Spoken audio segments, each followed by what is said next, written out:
আলু তুলো গেলি হ্যাঁ থাকে তো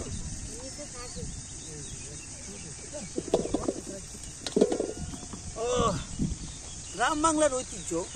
বাংলায় এসেছেন মানে গ্রামে এসেছেন, গ্রামে এসেছেন মানে খেতে এসেছেন, আর ক্ষেতের সবজি। যারা শহরের চার দেয়ালের মাঝখানে রিস্কার চিপায় চাপায় বসে থাকেন তারা আসলে এই আলুর মর্ম বুঝবেন না। আলু শুধু মুন্সিগঞ্জের আসলে বোঝা যায় যে আলুর স্বাদ আর আলুর গ্রান, আসলে গ্রান নাই বানায় কইলাম, আলুর স্বাদ আর আলুর গ্রান কতটা চমৎকার। যারা এই খেতি না করছে আর খেতি বাড়ি না করছে তারা বুঝবো না। এই যে দেখেন বড় বড় সাইজের আলু, এখানে আপনি এটাকে 30 টাকা 40 টাকাতে পেয়ে যাবেন। ঢাকায় যেতে যেতে 50 টাকা 60 টাকা হয়ে যাবে কেজি নাকি পিস কো পিস না কেজি কেজি।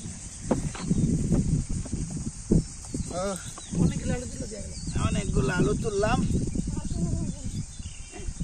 এইভাবে